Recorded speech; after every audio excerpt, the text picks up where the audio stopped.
My husband's family didn't know I spoke their language, and I heard every horrible thing they ever said about me. I married Greg 3 years ago. His parents immigrated from Poland when he was 12, so he grew up speaking Polish at home. The whole family still spoke it during gatherings. His mom, dad, 2 sisters, and his grandma who lived with them. When we started dating, Greg asked if I spoke Polish. I said no, which was technically true at the time. But here's the thing. My college roommate was from Warsaw. We lived together for 4 years.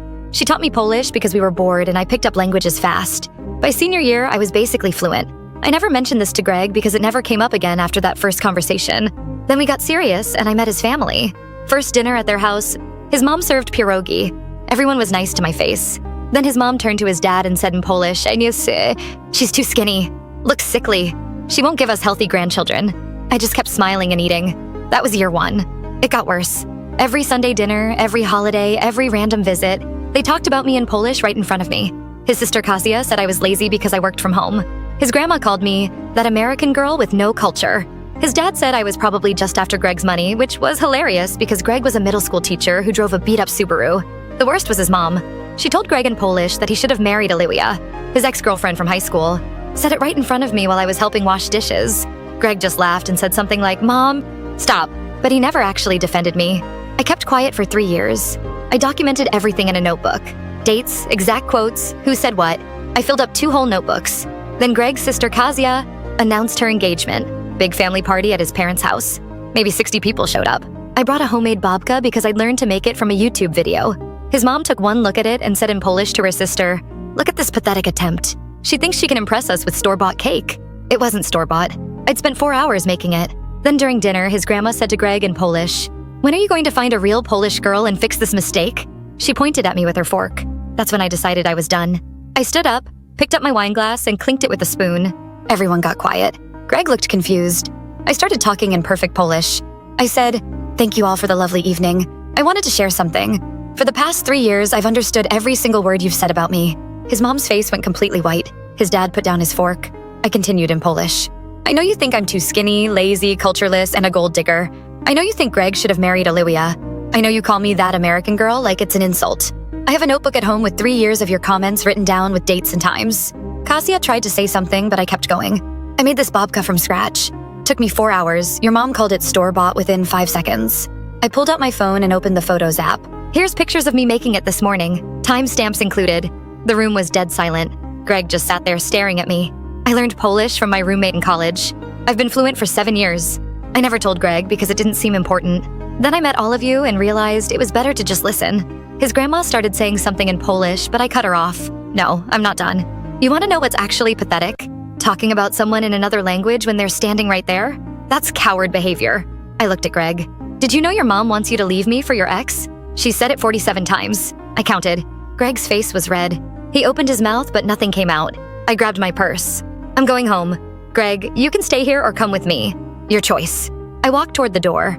Behind me, the entire family started shouting in Polish, at each other, at me, at Greg. His mom was crying. His dad was yelling at his mom. Kasia was yelling at me to wait. I had my hand on the doorknob when a woman's voice behind me said in Polish, "Wait, let me see the girl who replaced me." I turned around. Standing in the doorway to the kitchen was a beautiful blonde woman I'd never seen before. Greg's face went completely white. His mom smiled for the first time that night. The woman walked toward me, looking me up and down, then said in perfect English, "I'm Olivia. Greg and I have been talking again for 6 months. He told me he was going to end things with you tonight, but I guess you beat him to it." She held up her phone, showing a text thread. The most recent message was from Greg, sent 2 hours ago. It said, "She'll be gone soon. I promise." I stared at that phone screen for what felt like forever. The words blurred and then came back into focus. "She'll be gone soon. I promise, 2 hours ago." While I was in our kitchen, carefully wrapping that babka in foil. While I was picking out my nicest dress because I wanted to look good for his sister's engagement party. While I was putting on the earrings Greg bought me for our anniversary. He was texting his ex-girlfriend, promising her I'd be gone. The room had gone completely silent. Even his grandma stopped muttering. Everyone was looking at me, waiting to see what I'd do. Olivia tilted her head, watching me with this satisfied little smile, like she'd won something. 6 months? I heard myself say. My voice sounded far away. "You've been talking for 6 months?" Greg finally found his voice. "Natalia, wait. It's not what you think. She's exaggerating. We just reconnected on Facebook and—" "Show me your phone," I said. He hesitated. That hesitation told me everything. "Show me your phone, Greg." His mom stepped forward. "Natalia, this is not the place. You're making a scene. I actually laughed at that. I'm making a scene? Your entire family has been making me the butt of their jokes for 3 years. In my presence. And now I find out my husband has been planning to leave me with his ex-girlfriend and I'm the one making a scene? I turned back to Greg. Phone. Now. He pulled it out slowly, like it weighed 100 pounds. His hands were shaking. He handed it to me. I didn't even need to unlock it. The notifications were right there on the lock screen. 3 messages from O with a heart emoji next to her name. The first one said, "Is she gone yet?" The second, "I can't wait to finally be with you for real." The third, "Your mom says she's about to leave. Come find me in the kitchen." My stomach dropped. 3 messages, each one worse than the last. The casual intimacy, the assumption that I'd be discarded like garbage, the coordination with his mother. This wasn't a recent thing. This was planned, orchestrated. They'd all been in on it. I looked at Olivia. "His mom knew you were here?" She shrugged. She invited me, said tonight was the night Greg was finally going to fix his mistake. I turned to Greg's mom, Helena. She was standing by the fireplace, arms crossed, chin lifted like she was proud of herself. "You invited her," I said. Not a question. Helena answered in Polish, probably thinking I'd respond in English and she could pretend I didn't understand. "Sorry, someone had to save my son from you. You were never good enough for him. Olivia comes from a good Polish family. She understands our traditions. She'll give me proper grandchildren." The word proper hit me like a slap. 3 years of trying to be good enough. 3 years of cooking Polish food and learning Polish phrases and sitting through Sunday dinners with a smile. And I was still nothing to her. Still the wrong kind of woman. Still the mistake her son had made. I responded in Polish. "You planned this, all of you. This whole party, it wasn't about Kazia's engagement. It was about getting rid of me. Kazia at least had the decency to look uncomfortable. Natalia, I didn't know about Olivia being here. I swear. I thought tonight was just what?" I asked. "Just another opportunity to mock the American girl who doesn't belong? To remind Greg that he settled?" Greg reached for my arm. "Natalia, please, let me explain. Can we go somewhere and talk?" I pulled away from him. "What's there to explain? You've been talking to your ex for 6 months. Your mom invited her here tonight because you told her you were going to leave me. The text said, she'll be gone soon. What exactly needs clarification?" "It's complicated," he said. "No, Greg, it's actually really simple. You're a coward. You couldn't even break up with me like a normal person. You had to do it here, surrounded by your family with your ex-girlfriend waiting in the wings. You wanted them to see you choose her over me." His dad spoke up for the first time. In English, surprisingly. "Maybe you should leave now. This is family business." I stared at him. "Family business? I've been your family for 3 years. I've sat at your table every Sunday. I've celebrated every holiday. I've listened to every insult, every cruel comment, every snide remark about how I'm not good enough. And now you want me to leave quietly so you can all celebrate getting rid of me?" I looked around the room. 60 people, give or take. Most of them relatives I'd met at various gatherings. Some of them had been kind to me. Some of them had joined in on the Polish mockery. All of them were watching this moment like it was entertainment. My eyes landed on Greg's Aunt Zofia, who'd always been the nicest to me. She was standing near the back, looking horrified. When our eyes met, she shook her head slightly and mouthed, "I'm sorry." At least one person felt bad about this. I turned back to Greg. "I want you out of the apartment by tomorrow night." His jaw dropped. "What?" "Natalia, it's my apartment too. The lease is in my name. My credit, my signature. You moved in with me, remember? Because your credit was too bad to qualify." That was true. When we'd first moved in together, Greg's credit score was in the low 500s from old student loans he'd ignored for years. I'd put everything in my name. The apartment, the utilities, even the internet. "You can't just kick me out," he said. "Watch me." Olivia stepped forward, looking less confident now. "Greg, I thought you said the apartment was yours." I couldn't help but smile. "Did he? What else did he tell you? That he owns a house? That he has savings?" Greg drives a 15-year-old Subaru with a crack in the windshield he's been ignoring for 6 months. He's got maybe $2,000 in his checking account. I've seen the statements. Greg's face went from white to red. "Natalia, stop. Why? You've been lying to both of us. Might as well clear the air." His mom stepped between us. "Enough. Natalia, you need to leave. Now. You've said your piece. You've embarrassed yourself and my family. Go." I looked at Helena. Really looked at her. This woman who'd smiled at me for 3 years while calling me worthless behind my back. Who'd served me food while wishing I'd disappear. Who'd hugged me at holidays while planning to replace me. "You know what, Helena? I feel sorry for you." She blinked. "What?" "I feel sorry for you. You spent 3 years hating someone you never bothered to know. You never once tried to understand me or accept me. You just decided I wasn't good enough because I wasn't Polish. And now look at you. Standing here, defending your son who lies to women, inviting his ex-girlfriend to family parties behind his wife's back. Is this what you're proud of?" Helena's mouth opened and closed. No words came out. I grabbed my coat from the rack by the door. "I'll send someone to pick up the babka." Wouldn't want you to enjoy something made by an American with no culture. I walked out the door into the cold night air. It was October and the wind cut right through my dress. I didn't care. I just kept walking toward my car parked down the street. Behind me, I heard the door open. Footsteps on the gravel. Natalia? Wait! It was Greg. Of course it was. I kept walking. He caught up to me, grabbed my arm. Please, just listen to me. 5 minutes, that's all I'm asking. I stopped, turned to face him. 5 minutes. He took a breath. Okay, I know how this looks, but it's not what you think. Olivia and I, we're just friends. We reconnected on Facebook and started talking, and yeah, maybe some of the conversations got, I don't know, nostalgic, but I wasn't planning to leave you. The text said she'll be gone soon. I meant you'd be gone from the party, because I knew you'd get upset about something the way you always do, and you'd want to leave early. That's what I meant. So you told your ex-girlfriend to come to the party because you knew I'd leave early, and then you could what? Hang out with her? Catch up on old times? He ran his hand through his hair. When you say it like that, it sounds bad. It is bad, Greg. It's bad no matter how you say it. You've been secretly talking to your ex for 6 months. Your mom invited her here tonight. Your whole family has been mocking me in Polish for years, and you never once defended me. Not once. I didn't know it was that bad. The Polish stuff, I thought they were just, being old-fashioned. You heard them call me a gold digger. You heard your mom say you should divorce me for Olivia? 47 times, Greg.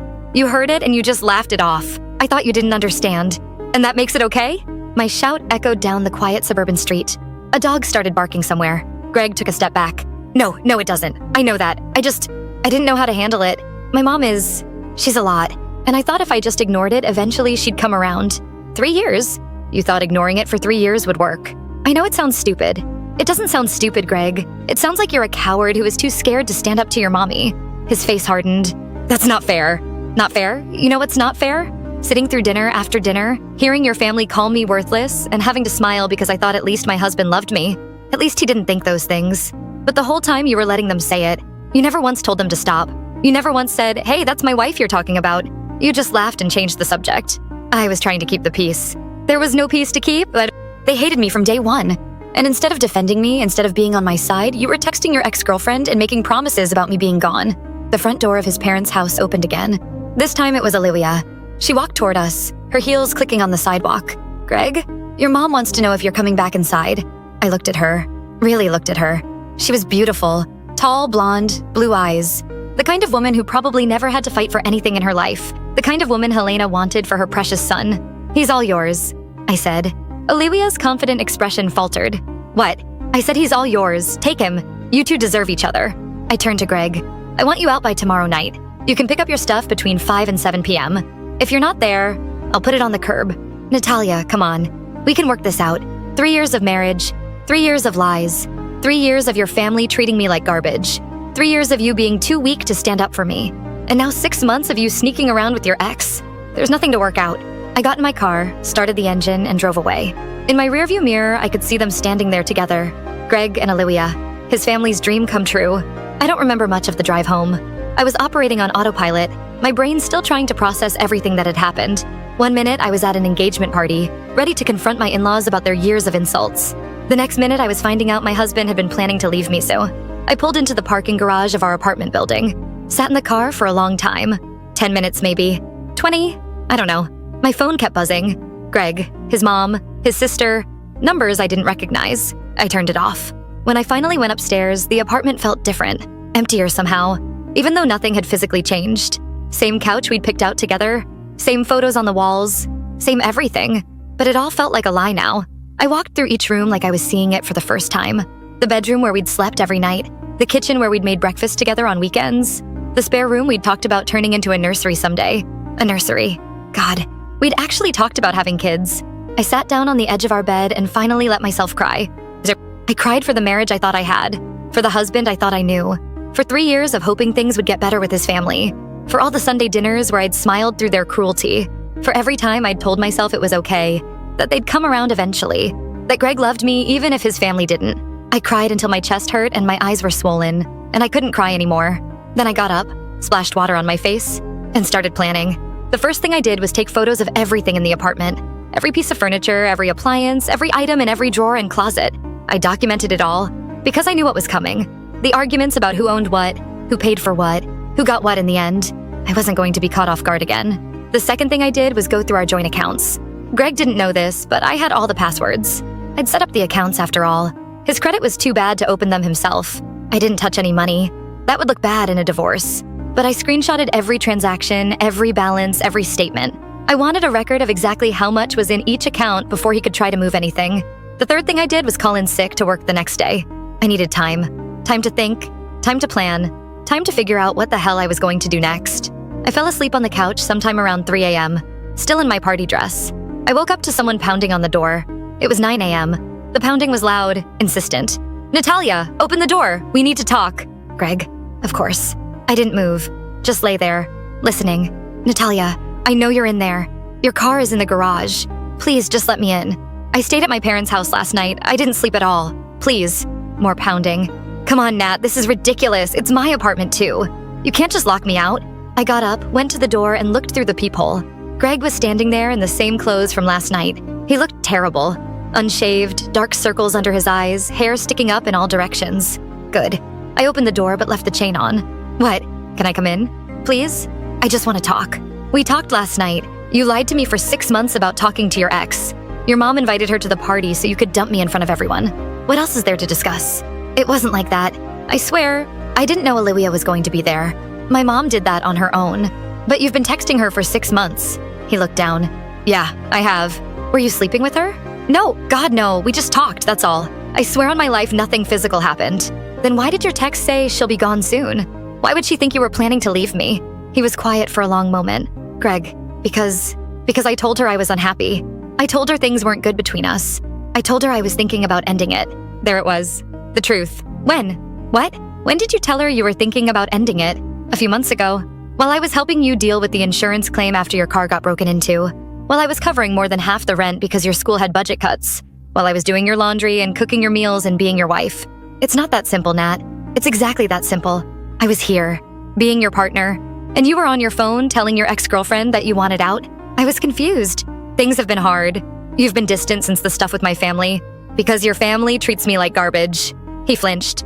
I know they do. And I should have said something. I should have defended you. But I thought, I don't know. I thought you'd just learn to ignore it like I do. Ignore them calling me worthless?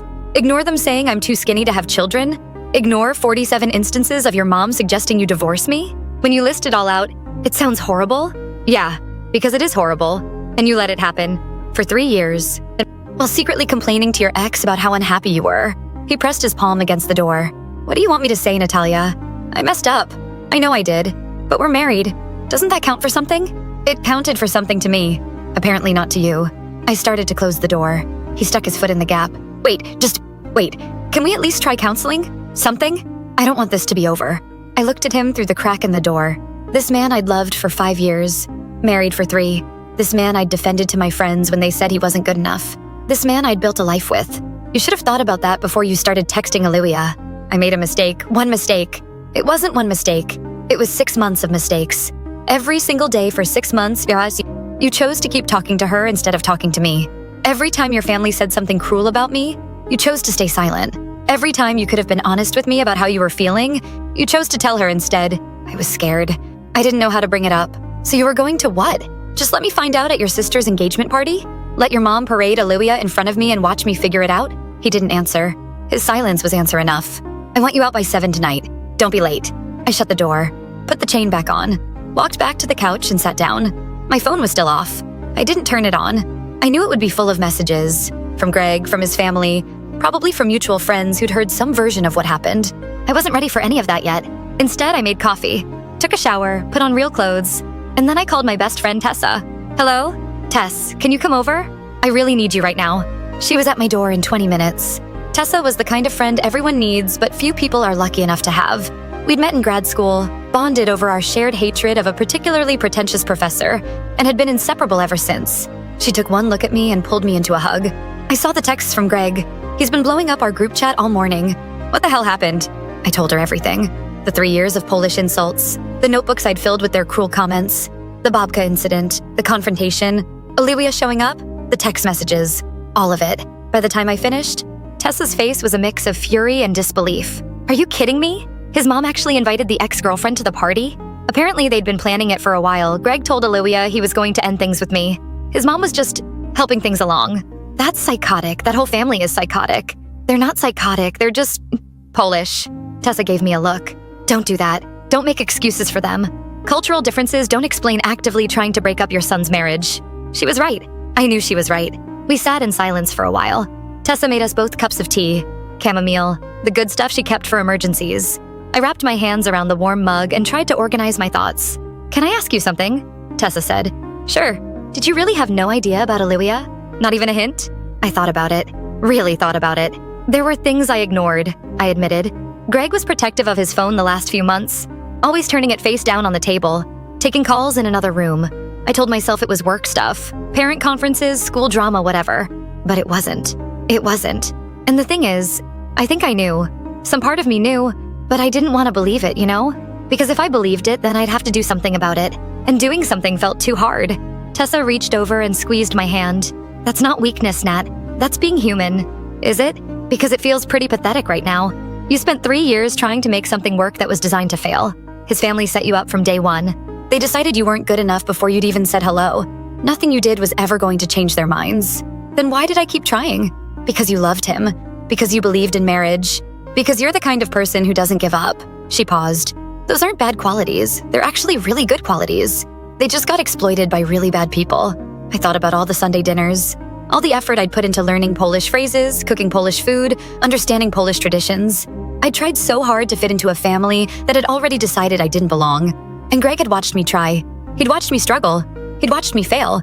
And instead of helping me, instead of standing up for me, he'd been texting his ex-girlfriend about how unhappy he was. The betrayal hit me fresh all over again. Not just the lie about Olivia, but the years of passive acceptance.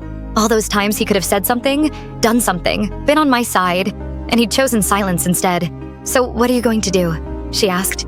I told Greg to be out by tonight. Tomorrow I'm calling a lawyer. Good, you need to protect yourself. Do you have separate finances?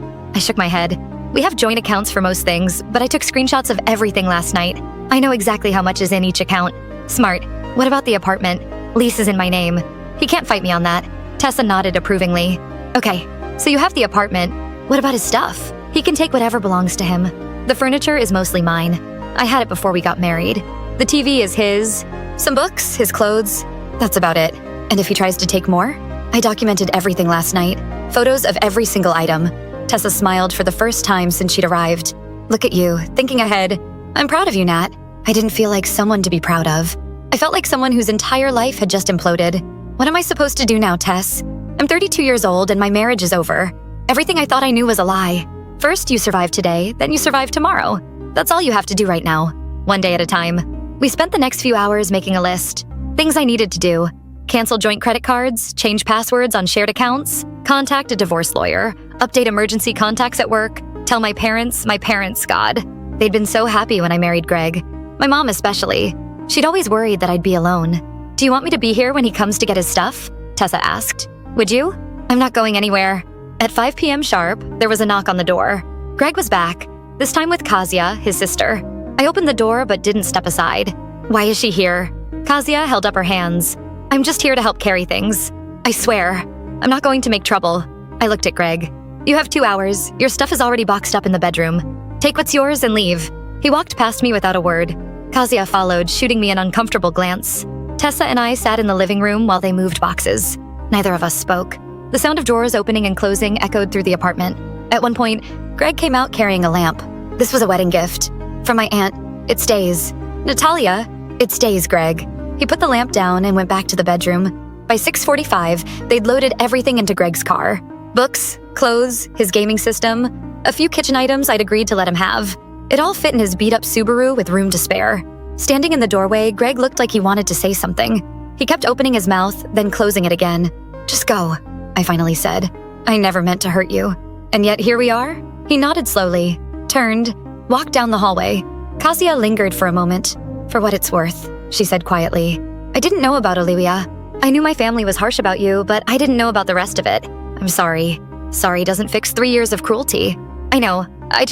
I wanted you to know that not all of us were in on it. She left, following her brother to the elevator. I closed the door, put the chain on, leaned my forehead against the cool wood and breathed. It was over. He was gone. Tessa appeared beside me. You okay? No, but I will be. The next few weeks were a blur of paperwork and emotions. I hired a divorce lawyer. A woman named Priscilla who came highly recommended by Tessa's cousin. Priscilla was no-nonsense, direct, and exactly what I needed. She reviewed all my documentation and said I had a solid case for a quick, clean divorce. He'll probably try to drag it out, she warned. Guilt can make people petty. But with the lease in your name and clear evidence that you didn't commingle your inheritance from your parents, you should be fine. I'd forgotten about that. My grandmother had left me $40,000 when she passed away 2 years ago. I'd kept it in a separate account, never touching it. Greg had wanted me to put it toward a house, but something had stopped me. Call it intuition. He can't touch that money, Priscilla confirmed. It's clearly separate property. At least something was going my way. Greg's family didn't take the divorce quietly. Helena called me 3 times the first week, leaving increasingly hostile voicemails. You're tearing this family apart. You never deserved my son. Olivia will be a much better wife than you ever were. The third message was the longest. Helena went on for nearly 5 minutes about how I'd deceived everyone, how my Polish was probably basic at best, and I'd been pretending to understand more than I did, how I'd manipulated Greg into marrying me and then destroyed him when things didn't go my way. I saved every voicemail. Priscilla said they might be useful if Helena tried to interfere with the proceedings. Greg called too, multiple times. His messages were different, less hostile, more pleading. He wanted to explain. He wanted me to understand. He wanted another chance. I didn't answer any of his calls. Not because I was trying to punish him, but because there was nothing left to say. The man I'd married had been lying to me for months, possibly years. Every explanation he could offer would just be more words from someone who'd proven his words couldn't be trusted. My therapist, I started seeing one about 2 weeks after the engagement party, helped me understand why I needed to maintain distance. Right now, Greg represents trauma, she said. Her name was Dr. Elaine, and she had this calm way of speaking that made everything feel manageable. Every conversation with him reopens the wound. You need time to heal before you can even think about closure. What if I never get closure? Closure is a myth, she said. What people call closure is really just acceptance. Accepting that something happened, that it hurt, and that it changed you. You don't need Greg's participation for that. She was right. I didn't need anything from Greg or his family. I just needed to put one foot in front of the other and keep moving forward. The mutual friends were harder. Some people chose Greg's side immediately, mostly the ones who'd known him longer. Others reached out to offer support but didn't want to get in the middle of things. A few, like Tessa, stood firmly with me. It's amazing how quickly you learn who your real friends are when your life falls apart. 3 weeks after the engagement party, I got an unexpected call. It was from Greg's Aunt Sophia, the one who'd mouthed "I'm sorry" to me that night. Natalia, I hope you don't mind that I'm calling. I got your number from the family directory. What do you want? I wanted to apologize. For my family. For what they did to you. I was silent, not sure what to say. I know it doesn't change anything, she continued, but I want you to know that I never participated in those conversations. The Polish comments about you. And I always thought it was wrong, but I wasn't brave enough to say anything. I'm ashamed of that. Why are you calling me now? Because what Helena did at the engagement party, inviting Olivia, setting all of that up, it was evil. There's no other word for it. And I told her so. I told her she destroyed her son's marriage and she should be ashamed of herself. What did she say? Zofia laughed bitterly. She said Greg deserved better, that you were never right for him. She'll never admit she was wrong. She'll go to her grave believing she saved her son. She didn't save him. She exposed him for who he really is. I know. I think deep down she knows too. She just can't face it. We talked for a few more minutes. Zofia told me she'd always thought I was good for Greg, that I'd brought out his best qualities. She said she hoped I'd find happiness with someone who deserved me. It was the closest thing to closure I'd gotten from anyone in that family. Update 1. 2 months later. It's been 2 months since the engagement party, and I'm finally starting to feel like a human being again. The divorce is proceeding smoothly, or as smoothly as these things go. Greg initially tried to contest the division of assets, claiming that because we'd been married for 3 years, he was entitled to half of everything I owned. Priscilla shut that down quickly. Most of my assets were mine before the marriage, and my inheritance from my grandmother was clearly separate property. In the end, Greg got his car, his personal belongings, and a small amount from our joint savings. I got the apartment, my retirement accounts, and my grandmother's money. Clean and simple. Well, mostly clean. A week ago, I got a call from an unknown number. I almost didn't answer, but something made me pick up. Natalia, this is Olivia. I nearly dropped the phone. Before you hang up, she said quickly, I just want to talk. Please. 10 minutes. I should have hung up. I should have blocked the number and forgotten about it, but curiosity got the better of me. 5 minutes. Okay, 5 minutes. She took a breath. I wanted to apologize. For the party. For all of it. You're apologizing to me? I know how it looked. I know how it still looks, but I need you to understand something. Greg lied to me too. I sat down on my couch. What do you mean? He told me you two were separated. He told me you'd been living in different rooms for months. He told me you'd agreed to stay together for appearances until he could figure out the right time to leave. That's completely false. I know that now, but I believed him. I believed everything he told me. He was so convincing, Nat. So sincere. He made me feel like I was rescuing him from a loveless marriage. I thought about all the times Greg had looked me in the eye and told me he loved me. All the mornings he'd brought me coffee, all the evenings we'd spent watching TV together, all the nights he'd held me close and whispered about our future. He'd been good at lying. I knew that now. Why are you telling me this? I asked. Because 2 weeks ago, I found out he was doing the same thing to me. What? Talking to another woman. Someone he works with. He'd been texting her for a month, telling her the same things he told me. That we were on the rocks, that he was looking for a way out, that she made him feel things he hadn't felt in years. I didn't know whether to laugh or cry. So he cheated on you too. Emotionally, at least. I don't know if it went further. I didn't stick around to find out. You left him? 2 days ago. I packed my stuff and moved in with my sister. There was a certain cosmic justice to this. Greg, who'd been secretly texting his ex while married to me, had then secretly texted someone else while dating his ex. The man couldn't commit to anything except dishonesty. I'm sorry, Olivia said. I know that doesn't mean much coming from me, but I truly am. I was so sure I was doing the right thing. So sure you were the villain in this story, and I was completely wrong. What did Helena say when you left? Olivia laughed humorlessly. She blamed me, said I must have done something to push Greg away, said a real Polish woman would have fought harder for her man. Sounds familiar. I should have known. She talked about you the same way before I moved in with Greg. Always criticizing, always finding faults. I was so arrogant. I thought it would be different with me because I was what she wanted. Helena doesn't want anything except control over her son. I know that now. We talked for longer than 5 minutes. By the end of the call, I didn't consider Olivia a friend. She'd still been a willing participant in destroying my marriage. But I understood her better. She'd been manipulated by Greg just like I had. Just another casualty of his inability to be honest with anyone, including himself. After we hung up, I sat in the quiet apartment and thought about Greg. Right now, he was living back with his parents, starting over at 35 with nothing but a beat-up Subaru and a family that would always make excuses for him. He'd lost me. He'd lost Olivia. He'd probably lose whoever came next. Because the problem had never been me, or Olivia, or any woman. The problem was Greg, a man who'd rather lie to everyone around him than face a single hard conversation. I almost felt sorry for him. Almost. The weeks that followed Olivia's call were strange. I'd expected to feel vindicated. Greg had gotten exactly what he deserved, right? His ex had left him for the same reasons I had.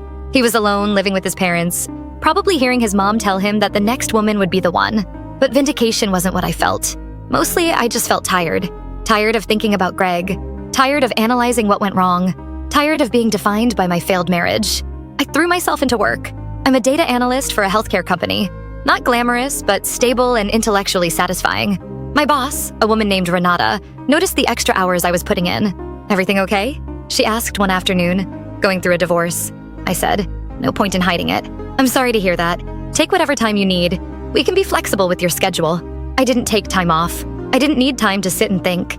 I needed time to be useful, to accomplish things, to feel like more than someone's ex-wife. 3 weeks later, I got promoted. Not directly because of the extra work. Renata assured me I'd been in line for it for a while. But the timing felt significant, like the universe was telling me that my life wasn't over. It was just different. I used my first bonus check to buy new sheets for my bed. Greg had picked out the old ones. A gray geometric pattern that I'd never liked but had accepted because he'd been so excited about them. The new sheets were white with tiny yellow flowers. Bright, cheerful, completely mine. It's the small things that help you reclaim your life. Update 2, 4 months later. I hadn't expected to see Greg again. After the divorce was finalized, we had no reason to interact. No kids, no shared property, no lingering financial ties. I figured we'd just fade out of each other's lives. I was wrong. 4 months after the engagement party, I walked into a coffee shop near my office, and there he was, sitting in the corner, staring at his laptop. He looked thinner than I remembered, paler. I could have turned around and left. Probably should have, but something made me walk up to his table instead. Greg. He looked up. His face went through about 6 expressions in 2 seconds. Surprise, guilt, hope, fear. Natalia, hi, wow. Can I sit down? Yeah, yes, of course. I slid into the chair across from him. Neither of us said anything for a moment. You look good, he finally said. Really good. Thanks. How have you been? Fine. Better. Getting there. I paused. I heard about Olivia. He flinched. She told you? She called me a couple months ago. Wanted to apologize and mentioned that she'd caught you doing the same thing to her that you did to me. Greg closed his laptop, rubbed his eyes. I really messed up, Nat. Yeah, you did. I've been in therapy, twice a week, trying to figure out why I do the things I do. That's good. My therapist says I have avoidant attachment patterns. I sabotage relationships when they get too serious because I'm afraid of being trapped. She says it probably stems from my mom being so controlling when I was growing up. Your mom. I know how that sounds. Like I'm making excuses. I'm not. I'm just trying to understand. I thought about Helena, the way she controlled every aspect of Greg's life, what he ate, who he dated, what kind of wife he should have, the way she'd invited Olivia to the engagement party without telling him, confident that he'd go along with it because he always went along with it. Maybe there was something to his theory, but understanding the cause didn't erase the damage. I'm glad you're getting help, I said. Really, but I hope you're doing it for yourself, not because you think it'll change anything between us. I know we're over. I'm not delusional. He looked at me with those same brown eyes I'd fallen in love with years ago. I just wanted you to know that I'm trying to be better, for whoever comes next, so I don't hurt them the way I hurt you. Good. Can I ask you something? Depends on what it is. Are you happy? The question caught me off guard. I thought about Everett, about Professor Waffles, about my new apartment and my job promotion and my growing sense of self. Yeah, I said. I am. For the first time in a long time, I actually am. Greg nodded slowly.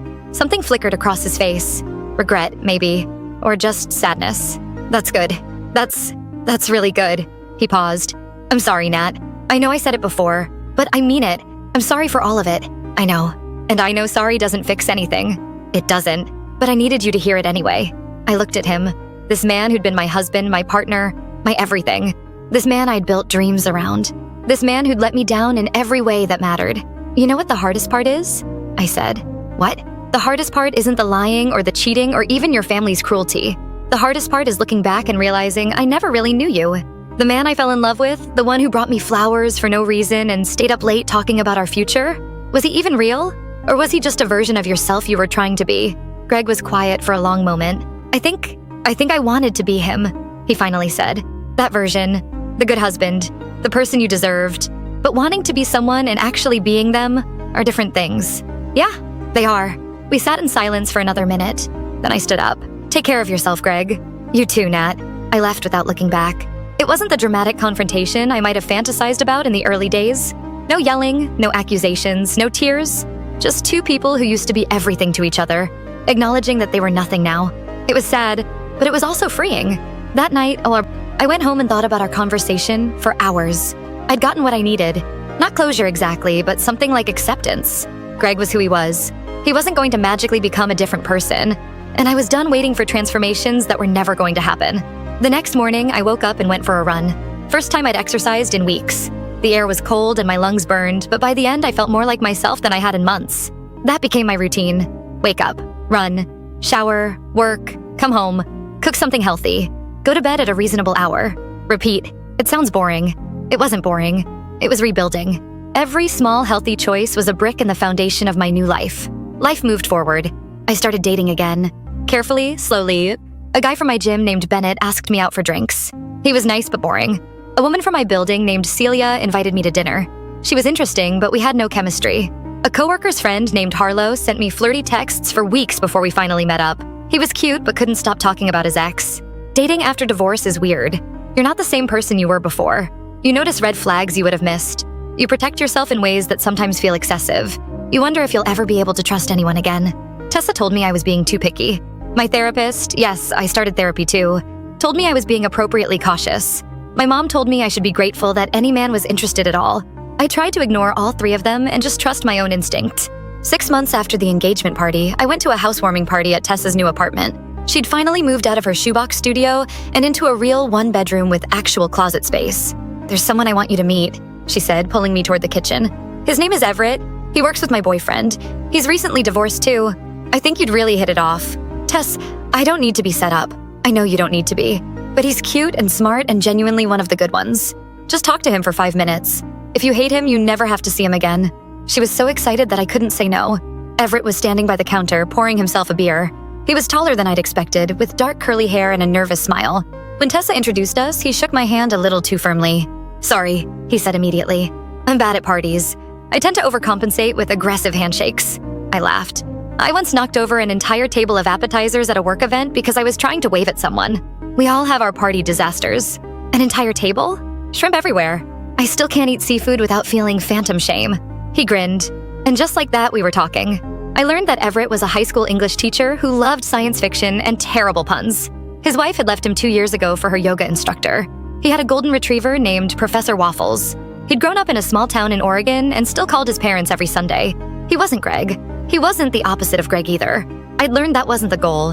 He was just Everett, his own person, with his own baggage, trying to figure out life after heartbreak. We exchanged numbers at the end of the night. He texted me the next day. Not playing games, not waiting the appropriate amount of time. Just a simple message. I really enjoyed talking to you. Would you want to get coffee sometime? I said yes. Update 3. 1 year later, I need to tell you about what happened at Kazia's wedding. Yeah, Greg's sister actually got married. The engagement party where my entire life imploded? That was just the beginning for her and her fiancé, a guy named Patrick. They got married a year later. I wasn't invited, obviously, but Tessa had been doing some light social media stalking on my behalf.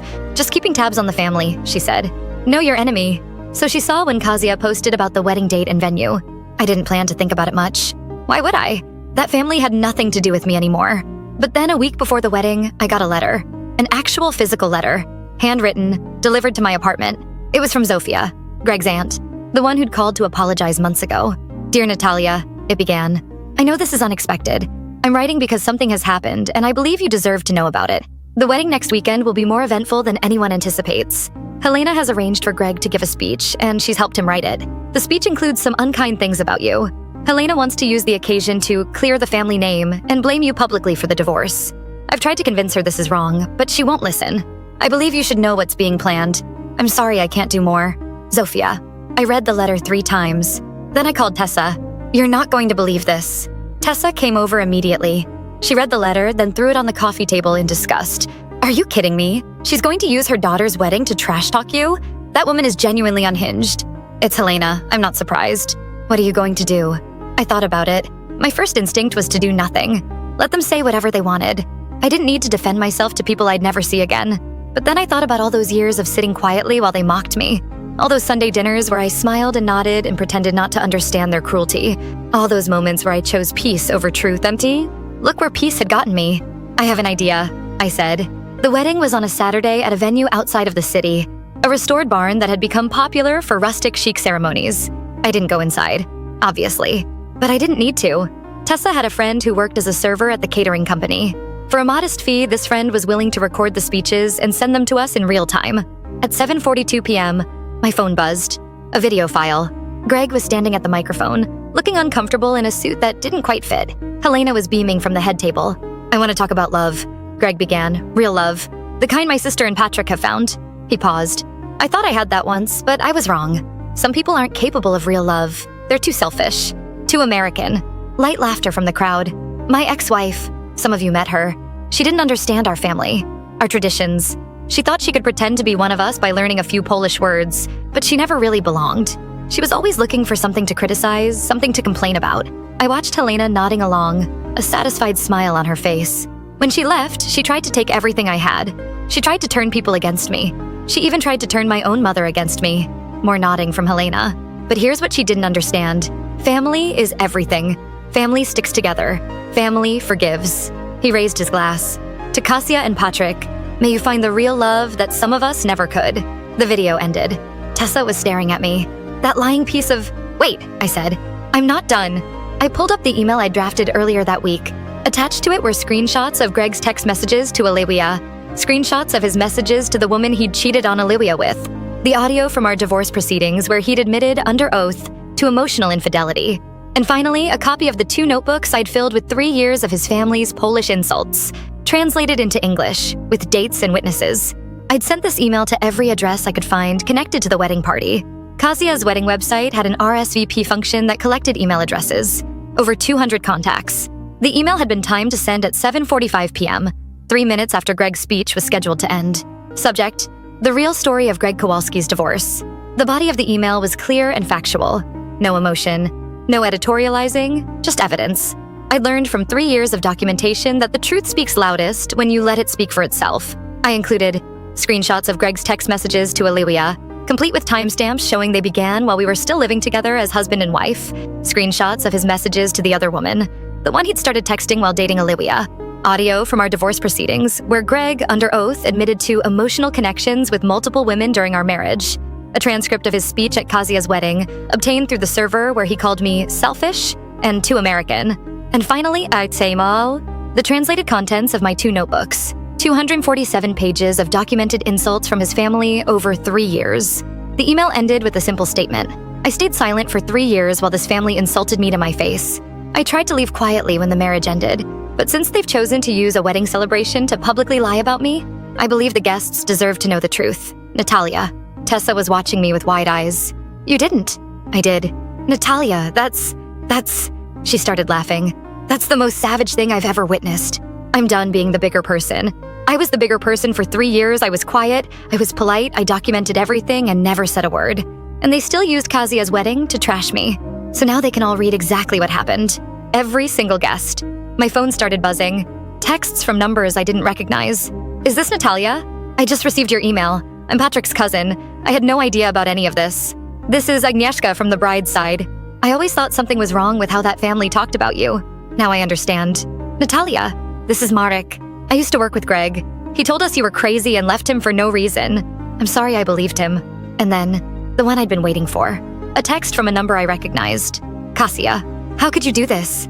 This is my wedding day. You've ruined everything. I typed back. Your family used your wedding day to publicly lie about me. I just set the record straight. Congratulations on your marriage. Then I blocked her number. The fallout from the wedding was spectacular. According to Zofia, who called me the next day, Helena had completely fallen apart when people started checking their phones during the reception. The guests who'd received my email started whispering, then talking openly, then confronting Greg and Helena directly. Greg had tried to claim the emails were fabricated, but too many people recognized the text message format. Too many details matched what they'd privately observed over the years. Kasia had burst into tears and locked herself in the bridal suite. Patrick had gotten into a shouting match with his new father-in-law. The reception had ended 2 hours early.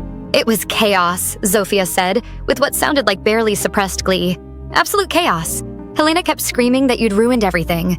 But honestly, most people were saying she got what she deserved. I didn't want to ruin Kasia's wedding. Maybe not. But you didn't start this, Natalia. They did. They chose to use her wedding as a platform to attack you.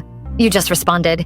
I thought about that for a long time after we hung up. Had I gone too far? Part of me thought yes. Kasia hadn't known about Greg's speech, probably. She'd been caught in the middle of her mother's vendetta. But another part of me remembered all those Sunday dinners, all those comments about how lazy I was, how cultureless, how unworthy. Kasia had participated in those. She'd called me pathetic.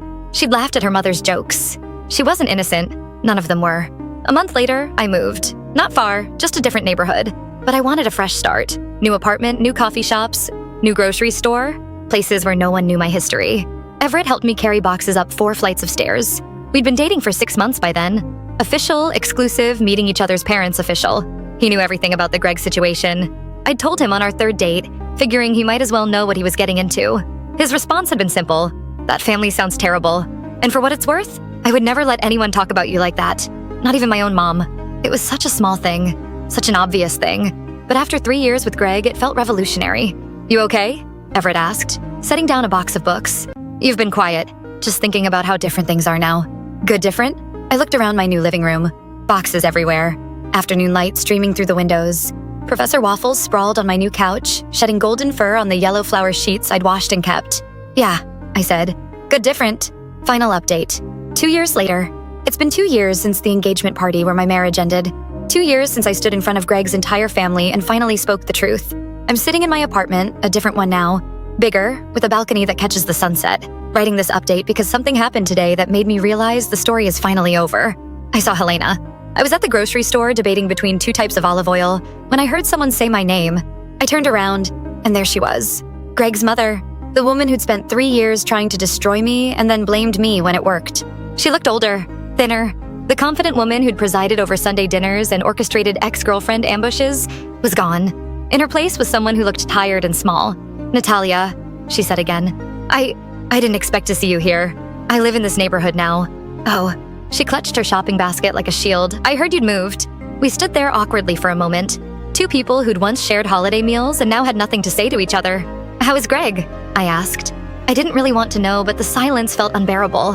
He's fine. Still living at home. He's dating someone new. A nice girl from the church. That's good. She's Polish. I'm sure your family approves. Helena flinched. I hadn't meant it as a barb. Well, maybe I had a little, but she took it as one. Natalia, She stopped. Tried again. What happened between our families? It wasn't... What? It wasn't what? It wasn't how I wanted things to go. How did you want things to go, Helena? You invited your son's ex-girlfriend to an engagement party so he could publicly dump me. You helped him write a speech at your daughter's wedding calling me selfish and too American. Which part of that wasn't how you wanted it to go? She looked down at her basket. Produce and dairy and the mundane necessities of life. I thought I was helping him, she said quietly. I thought you were wrong for him. I thought he'd be happier with someone else. And is he? Happier? She didn't answer, which was answer enough. I'm happy, I said. I have a good job. I'm in a healthy relationship. I have friends who respect me and a life that I built myself. I'm doing great. I'm glad. I don't need you to be glad, Helena. I don't need anything from you. I haven't for a long time. I picked up both olive oils and put them in my basket. Decided I'd figure it out at home. Goodbye, Helena. I walked away. Didn't look back. Didn't need to. When I got home, Everett was on the couch with Professor Waffles, grading essays. We'd moved in together 3 months ago. His books mixed with mine on the shelves. His coffee cups next to mine in the cabinet. Our lives intertwined in all the small, ordinary ways that matter. You okay? He asked, looking up. You've got a weird expression. I just saw Greg's mom at the grocery store. Oh, he set down his pen. How was that? Strange? She seemed diminished, like all the fight had gone out of her. Did she say anything? She tried to explain, or justify. I don't know. I didn't really let her finish. Good for you. I sat down next to him, leaning into his warmth. Professor Waffles immediately tried to climb into my lap. I used to fantasize about that moment, you know? Confronting her, telling her exactly what I thought of her. I imagined yelling, crying, making her understand how much she'd hurt me. And instead I just felt done. Not angry anymore. Not hurt. Just done. He put his arm around me. That's called healing. It looks good on you. I thought about everything that had happened since that engagement party. The divorce, the fallout, the emails I'd sent to the wedding guests, the months of therapy and self-reflection, the new apartment, the new relationship, the new life. Greg had tried to break me. His family had tried to break me. And instead, I'd broken free. I never did find out what happened to those 2 notebooks. The ones I'd filled with 3 years of Polish insults. I might have thrown them away. I might have burned them. I honestly can't remember. They don't matter anymore. What matters is this. I survived. Not just survived, thrived. I took the worst thing that ever happened to me and turned it into a new beginning. My husband's family didn't know I spoke their language. They said terrible things about me for 3 years. They tried to destroy my marriage from the inside. And when that wasn't enough, they brought in the ex-girlfriend to finish the job. But here's what they didn't understand. The same persistence that let me listen to their cruelty for 3 years also let me rebuild my life after it ended. The same stubbornness that made me document every insult also made me refuse to give up when everything fell apart. They thought I was weak. They thought I was pathetic. They thought I'd crumble. They were wrong. Last week, I got a wedding invitation. Tessa's finally getting married to her boyfriend of 5 years. You have to come, she said when I called to RSVP.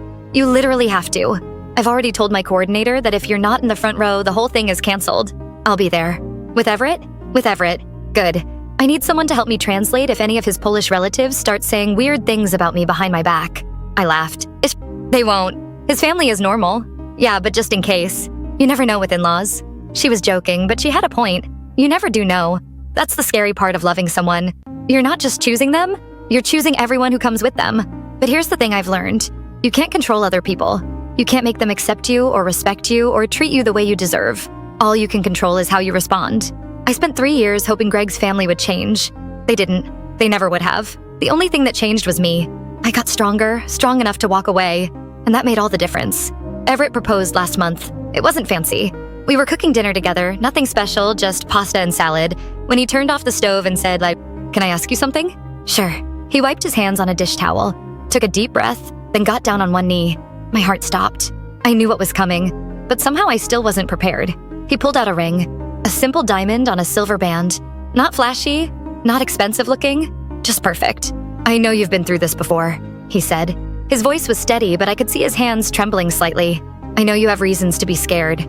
I know marriage didn't work out the first time, and I know that makes this harder for you. Everett, let me finish, please. He took another breath. I'm not Greg. I'm never going to let anyone talk bad about you. Not my family, not my friends, not anyone. I'm never going to hide things from you. If I'm unhappy, I'll tell you. If something's bothering me, I'll talk to you about it. I'm going to be honest even when it's hard, and I'm going to choose you every single day. Professor Waffles, sensing something important was happening, came over and sat down next to Everett. His tail wagged uncertainly. I love you, Natalia. I love how strong you are. I love how you rebuilt your life after everything fell apart. I love that you document everything important in notebooks and that you make the best coffee I've ever tasted and that you always check on Professor Waffles before we leave the apartment. I was crying now. Couldn't help it. So, he held up the ring. Will you marry me? I said yes. He slid the ring onto my finger. It fit perfectly. Later, I found out Tessa had helped him figure out my size. We stood up and he kissed me, and Professor Waffles barked once like he approved. That night, we sat on the couch and talked for hours. About the wedding, small, intimate, nothing like my first one. About our future, where we'd live, whether we wanted kids, what we wanted our lives to look like in 5 years, 10 years, 20. Are you scared? Everett asked. A little, I admitted. Marriage didn't exactly work out for me before. I know, but I'm more excited than scared. Does that make sense? It makes perfect sense. We're getting married next spring. Small ceremony, just family and close friends. His parents are flying in from Oregon. My parents are coming from across the country. Tessa is my maid of honor. No Polish-speaking relatives, no ex-girlfriends lurking in the kitchen. No secret insults, no hidden agendas. Just two people who love each other, committing to a future together. That's the happy ending I never thought I'd get. If you're reading this and you're in a situation like mine, a partner who won't defend you, a family that doesn't accept you, years of small cruelties that add up to something unbearable, I want you to know something. You can leave. You can walk away. You can start over. It won't be easy. It'll hurt in ways you can't imagine. You'll question yourself. Wonder if you're overreacting. Convince yourself that maybe it'll get better if you just wait a little longer. But it won't get better. Not unless something changes. And sometimes the only thing you can change is your own situation. I lost 3 years of my life to a man who didn't deserve me and a family that hated me. I can't get those years back, but I can make sure I don't lose anymore. So here I am, 35 years old, engaged to a man who treats me like I matter, surrounded by friends who have my back, building a life that's entirely my own. The woman who sat through years of Polish insults with a smile on her face is gone. In her place is someone who knows her worth and won't settle for anything less. Greg's family thought they were getting rid of me. Instead, they set me free. And for that, only for that, I'm almost grateful. Bonus update. What happened to everyone? People keep asking me what happened to all the players in this drama. So here's the update you've been waiting for. Greg is still living with his parents, the nice Polish girl from church that Helena mentioned. They broke up after 4 months. According to Zofia, who still updates me occasionally, the girl got fed up with Helena's constant interference. Apparently, Helena tried to plan their entire relationship, where they'd eat, where they'd vacation, when they'd get engaged. The girl finally told Greg that until he stood up to his mother, she couldn't be with him. Greg didn't stand up to his mother. Big surprise. He's now 37, living in his childhood bedroom. So, teaching middle school history and grading papers at the same kitchen table where his mom used to insult me. I don't feel sorry for him. He had every opportunity to choose differently, and he chose his mother every single time. Helena is still Helena, but her power in the family has weakened. After the wedding fiasco, when I sent those emails to all the guests, her reputation took a hit. Extended family members who used to look up to her started seeing her differently. Some of them even apologized to me directly, saying they'd had no idea how bad things really were. The worst blow for Helena came about 6 months after Kazia's wedding. Greg's dad, Tomasz, finally snapped. 50 years of marriage, and he'd spent most of it silently accepting whatever Helena dictated. But something about the wedding embarrassment broke something in him. He moved into the basement, started spending weekends at his brother's house. According to Zofia, he told Helena that he was ashamed of how they treated me, and he was even more ashamed that he'd never said anything.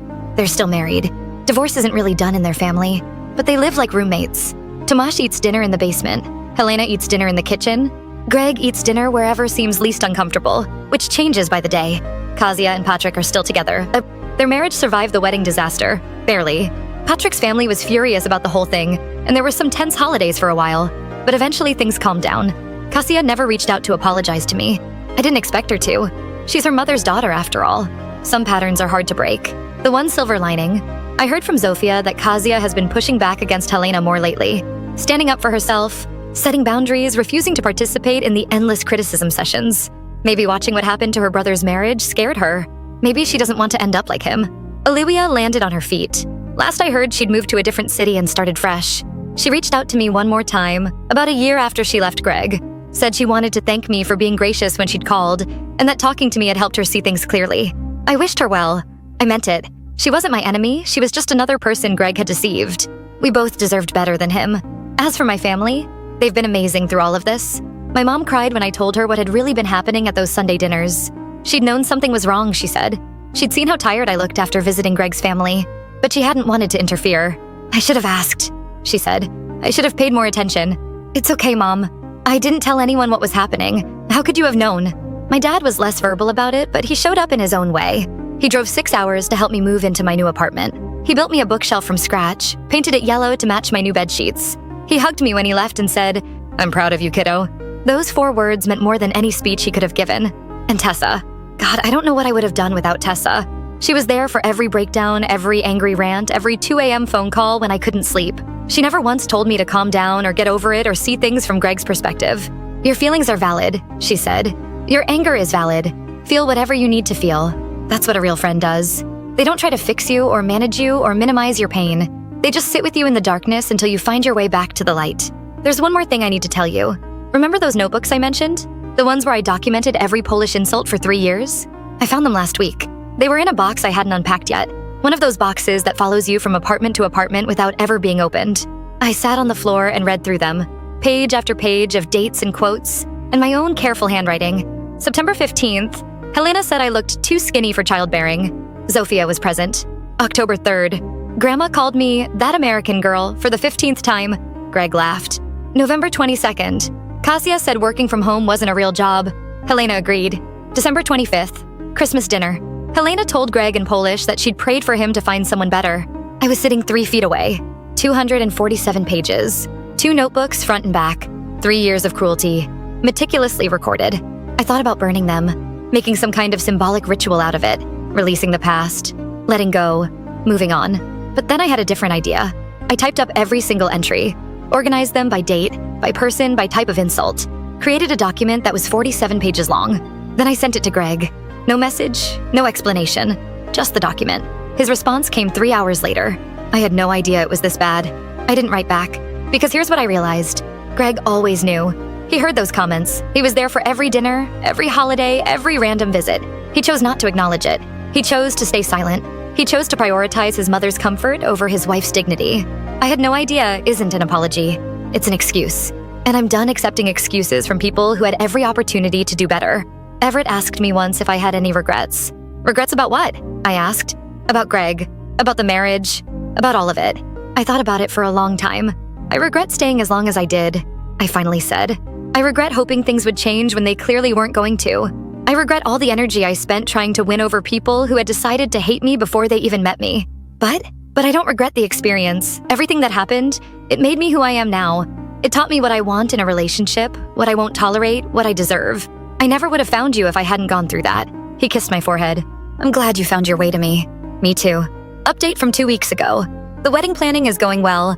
We found a venue, a small garden space that fits about 50 people. Exactly what we wanted. Everett's parents are ecstatic. His mom keeps sending me Pinterest boards with flower arrangements and table settings. His dad calls every week to ask if there's anything he can help with. My parents are equally thrilled. My mom has already picked out her dress. My dad is practicing a speech that he swears won't be too long or embarrassing. Tessa is fully in maid of honor mode. She's created spreadsheets, timelines, backup plans. She says she won't let anything ruin this wedding. Nothing? I asked. Nothing. I will personally tackle anyone who tries to cause drama.